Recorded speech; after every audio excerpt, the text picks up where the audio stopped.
Yo, what's up, everyone? What's It's up? Team Adventurous. Majorkill released a fucking video on machine spirits, which is one of the aspects of the lore that I've always found most fascinating, Yes. frankly, because Ghost in the Machine. Yeah. I thought you were going to make reference to Japanese toasters.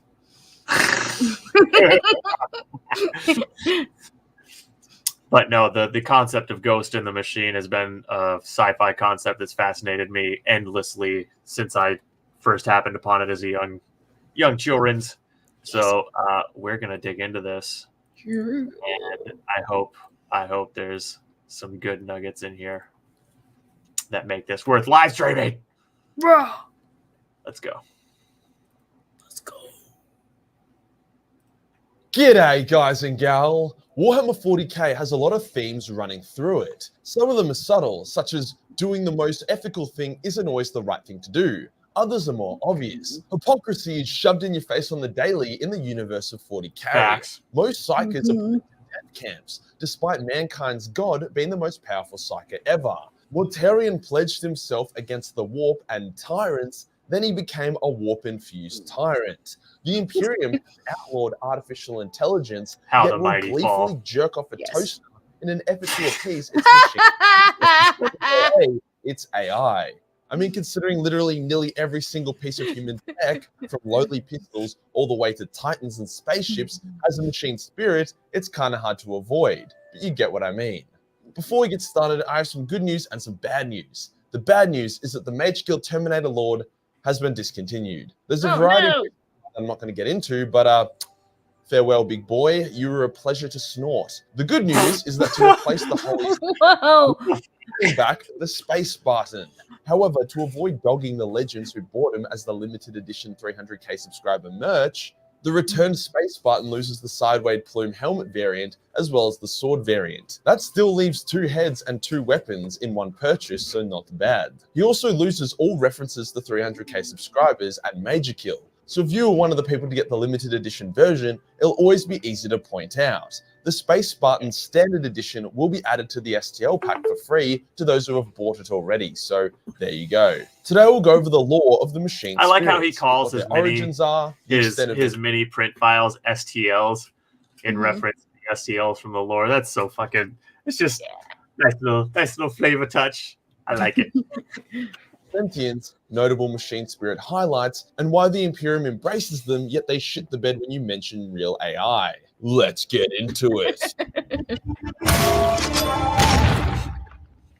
Before we get into where they came from, it's important to distinguish the difference between the hated AI and the beloved machine spirit. It pretty much comes down to the level of critical thinking and independence the machine has. A true AI could operate entirely without human control, making complex decisions and having the ability to act on them. In Warhammer, an AI is literally a person.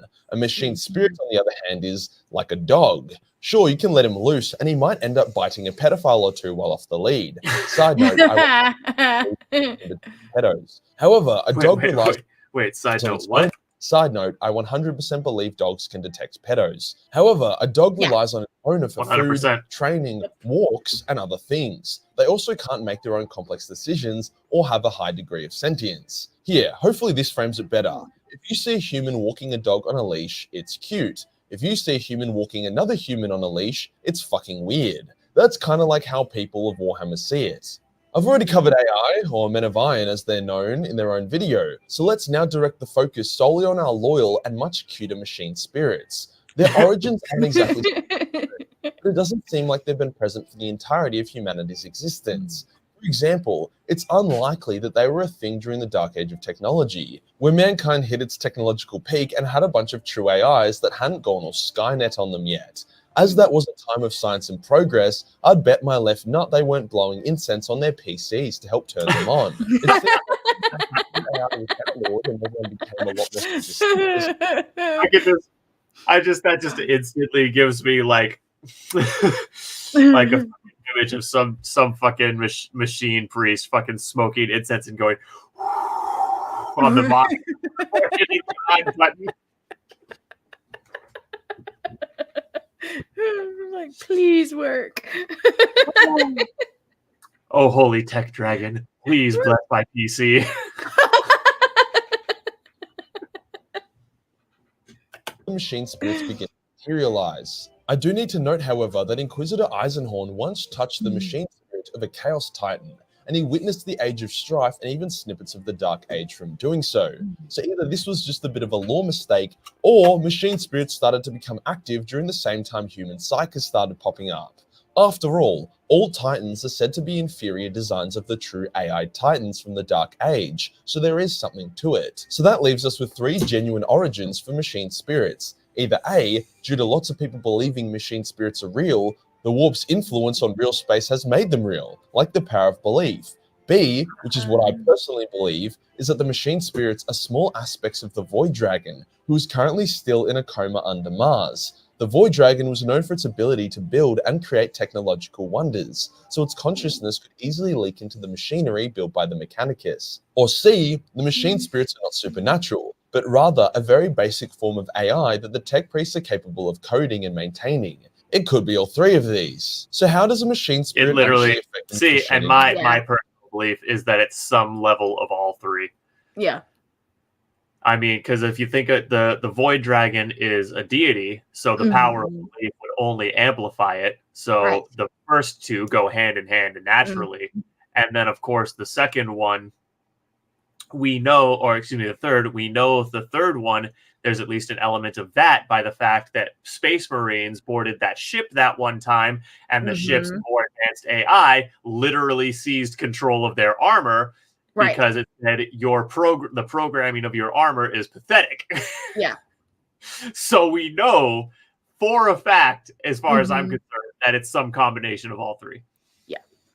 Because that seems to be the only thing that makes sense. Right. Well, it depends. Small items, such as guns or even power armor, barely feel the effects of their machine spirits. It could be as simple as an angry machine spirit causing a gun to jam when it shouldn't have, or firing with 5% more stability when it's pleased. It's not even entirely clear if these low-level machine spirits can get angry or happy, with the rituals to appease them often being just genuine maintenance, and not just a whole lot of oiling and chanting. You can even say that the machine spirits in weapons and small machines are just superstition, having little to no impact. It is important to note, however, that there are instances of well-forged and revered swords acting on their own volition. Eisenhorn's sword, Barbarossator, would often save his life by manipulating his movements. For him to defeat the significantly more powerful Inquisitor Quixos, Barbarossator... I like that nod. What nod? That nod to older mythos of, the same reason why they encouraged people to take care of their houses, like in Viking culture, because they believed that or in Celtic culture, the spirit of place. So if you were to build a house, it came with a house spirit, and the way to please it was to be a good steward of the place that you were staying in. Yeah, there's similar, shall we say, folklore around boats and sailors. If you take good care of your vessel, it grows a ship spirit that watches over you. Yeah. So if you take care of your stuff in 40K, it makes the spirit of the thing happy. Itself, allowing Eisenhorn to slip past Quixos's guard and shank his ass. It's unclear if this was a rare instance of a sword with a machine spirit due to it being forged on a world where swords are given more rights and respect than minorities, or if the blade was psychically imbued, allowing the psychic Eisenhorn to form a bond with it. However, when we start looking at more complex machines, such as Land Raiders, Knights, Titans, or... That has interesting ramifications. So does that mean that someone could psychically hijack your weapons?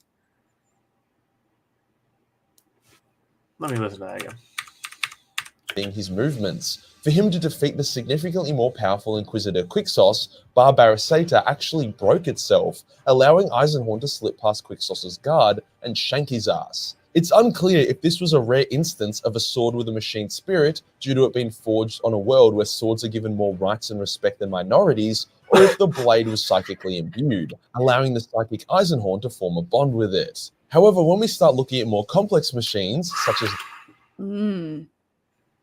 That does Yeah. pose. And, I would think that, so define psychic hijacking, because, telekinesis is a thing, or not psychokinesis is a thing. Yeah. So, like, would it be psychic hijacking, or would it just be this psyker's strong enough to just shatter my weapon or, like, turn it against me in my hands, Mm-hmm. Yeah, because if we're going with, like, the whole principle of there is actually a spirit in the thing, if someone on the outside is somehow able to get in and bond with said thing and turn it against you. Well, yeah, but see, I understand what you're saying, Kate, but then you would have to. What I'm saying is there would have to be a clear distinction made in the writing. Yeah. It was like in a story, the writer would have to make a clear distinction between that is what's happening versus, oh, it's just a powerful psyker who used, psychokinesis. Yeah. It is an interesting implication. It really is. Your weapons literally betrayed you. Right. It's like, all of your guns belong to me. Land raiders, knights, titans, or spaceships, the existence of a machine spirit gets undeniably obvious. It's relatively common for land raiders that lose their crew to just say, fuck it, and keep firing and driving themselves. This is what happened with Rin's Might. It was so pissed off at those fucking orcs that it full Leroy Jenkins at them, running them over and shooting them until its guns were dry. Then it baited them close to it, and when they got close enough, it overloaded its reactors and blew up a shitload of orcs, including a war boss. Allah would be proud. This is Hey. Whoo! That was a spicy joke. Mama, spicy Old man reacts. Hey! Hey, old man. Yeah! How's it going, bro? Good to see you in the comments. What's up, man? What do you say, Kate? He said, kicks the door open. Yeah! Yeah! Yeah! That's right. Or perhaps more accurately, ah! Yes. How's it going, man? Tactical or effective as if it was crude. And spaceship machine spirits are capable of communicating via speaking, which is where the line between cute machine spirits and asshole AI starts to become a little bit blurred, especially since these complex machine spirits can be corrupted by chaos, just like AI can be. The machine spirits of top he said it's going passionate that they usually is. Yeah. Usually is. Can often overpower the will of their pilots, taking complete control and recklessly charging into battle, such as like what happened during the Siege of Hell's Reach. I suppose the main thing that distinguishes an AI from a complex machine spirit is that machine spirits are kind of fucking stupid. They don't think very far ahead and they act on impulse. They also can't operate without their pilots for long. Hence the whole overpowering and making their pilots brain dead just so they can try punch an orc gargan in the face is an example of going full retard. Spirits, Titan Princeps are so rare. No amount of training can make someone a Princeps. You got to be born to it, then train your whole life. After you join with your Titan, your lifespan decreases dramatically. Firstly, because you're now the biggest target on a battlefield that includes shit like this. Also, because piloting a Titan literally sucks the life out of you. I would like to get your 2 cents on this, old man. On what? Well, I'd like to get his 2 cents on machine spirits. Yeah. Games for a Princeps are fucking rough. For spaceships, it's a whole nother ball game. Ooh, you know what? A 5-ish minute lore episode on machine spirits would be hilarious. Yes. Yes. Oh god, I can see that one now. Of a ship doesn't do too much in regards of when to shoot, when to turn, and all that other stuff. It's heavily involved in the traversing of the warp. When a ship's navigator plugs in to begin guiding the ship through the Sea of Souls, they come in direct contact with the machine spirit. This can either be a pretty chill experience, such as when dealing with a merchant ship. What, Kate? He says, LOL, yes. Yes. Or it can be fucking like when Octavius the Navigator was kidnapped by the Night Lords and forced to plug into their corrupted ships. The ship called her a bitch and told her to suck its spiky metal dick. She replied, fuck, and was able to never suck Thor.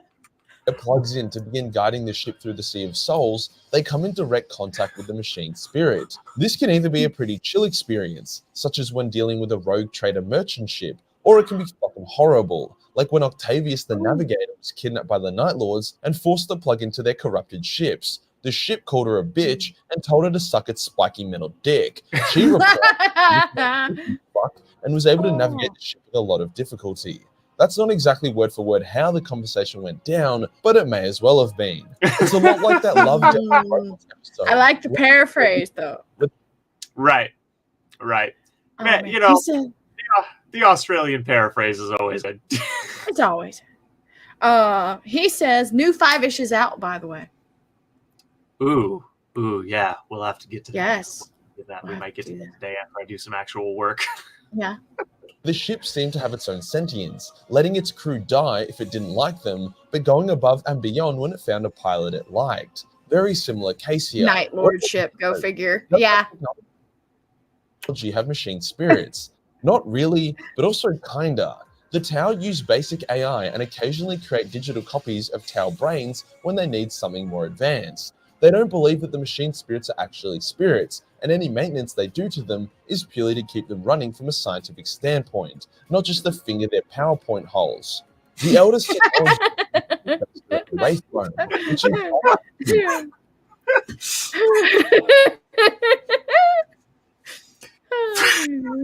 They're not the Japanese toasters. They are not the Japanese toasters. The ones that you can talk.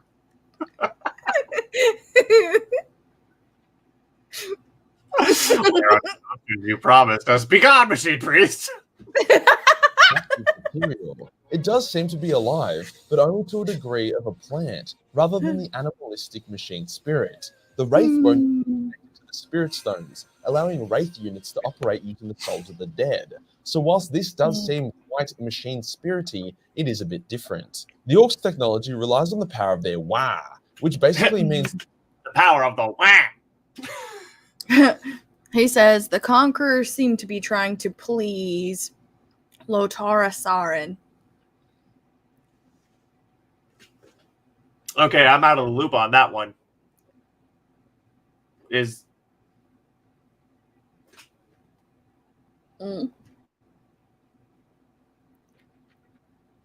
Okay. That must be that's got to be a reference I don't get, because what? Ooh. I have been bamboozled. Yes, this is an interesting educational moment. Would you enlighten us, sir? True, then it generally can. So whilst the gun itself doesn't have a sentience or spirit, it relies on warp fuckery to operate. If anything, you could say that Orc tech relies way more on superstition than Imperial tech. After all, if an atheist and a tech priest both shoot you in the head, you'll die either way. The Necrons don't give a shit about hocus pocus. They don't really use warp, and as such don't rely on any technology that could decide it was having a bad day and shit the bed. After all, a Necron is technically an AI, so not much point using an inferior one. Machine spirits are one of those... But are Necrons an AI, or are they actual intelligence that's been copied into a computer? Well, because that's what it seems like to me, because everything I've looked at for the Necrons is basically they were beings, and then they just like transmuted themselves onto technology. Right. They're true sentient machines. Mm-hmm. I don't think it's fair to call them AI, because they were living beings at one point. Right, exactly. They just transmuted themselves onto other things. Okay. He says, okay, so the Conqueror was the World Eater's flagship during the Grey Crusade, and the Conqueror, when it was being corrupted by chaos, seemed to be trying to please Latara Sarin, using voice to text to excuse bad grammar. That's okay. Yeah. We Gotcha. And Lotar Sarin was that really badass female captain of that ship, right? If I remember right. I think. things Yeah. that GW We deliberately. are newbies at this. So. I don't blame them. It's already a difficult concept to wrap your head around. It would be pretty. What? Here we go. Necrons were a sentient species that were deceived by a Catan called the Deceiver. Go figure.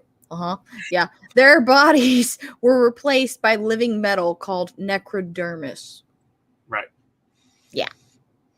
Funny though, if it ended up being that all machine spirits were a small manifestation of the Void Dragon's will, meaning the Imperium has been relying on a Xeno to function. That would definitely get the hush-hush by the Inquisition. That theory isn't even too far-fetched though. The Mechanicus believe that machine spirits are a manifestation and it's basically yes, you are correct. Is the Void Dragon, so they themselves already believe that theory.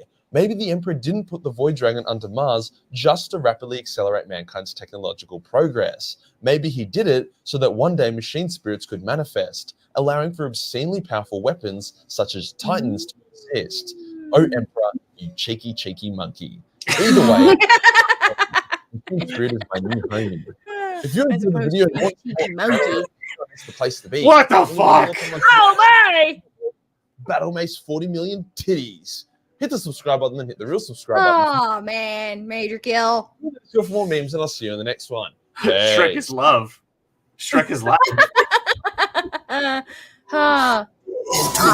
He says, Emperor is Saint George. Emperor is Saint George. Yeah.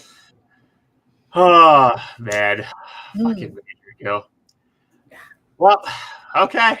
Yeah, that was a good one. That was a good one. Yeah.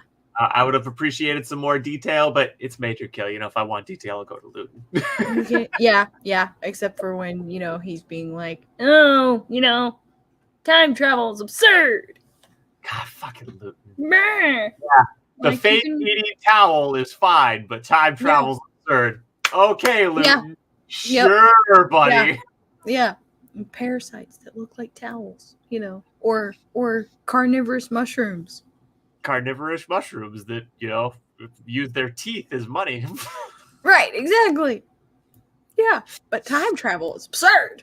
No. Time travel, that's just way out. Yeah, or, you have beings that can turn people into a living soup. Which maintains its sentience up to and after being shat out. Right. Yeah. Oh my god. Old man reacts. Hey, he says time travel is a thing in 40K. Yeah, we're referencing, I don't know how much of Luton's content you do or don't watch, old man, but he has you do it by accident. You do it by accident. Warp spaghetti bullshit. But Luton has a video on Slanesh. What is Slanesh, I think, is the title of it. And in that, he says that he thinks time travel is absurd. Multi-dimension theory and time travel in most storytelling media is absurd. And and he says, if that were ever to enter 40K in a serious way, I think that would be it for me. And I'm just like, are you fucking kidding me? Yeah. Like, there's so many things in 40K that should have been this is just too stupid line before time travel.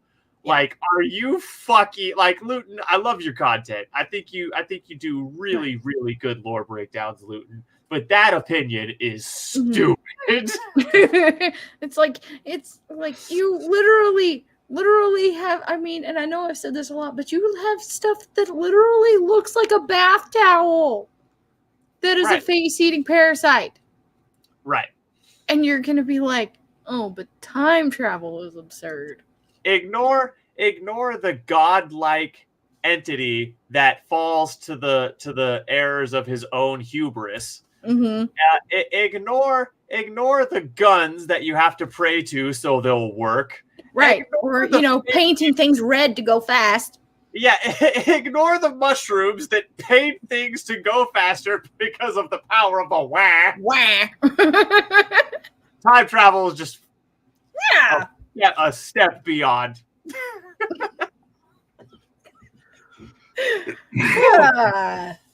Hey, old man, thanks for coming and chilling, man. Yes, really appreciate you. Keep check out. in 40 towels hang you out to dry. Yes, after they eat your face. In 41st millennia, towel dry you. Wait, wait a minute. That's kind of listen. It's okay. not just a hair color; it's a state of mind. I am afflicted. This has been. We will be reacting to that thing that old man mentioned. To your new 5-ish. Yeah.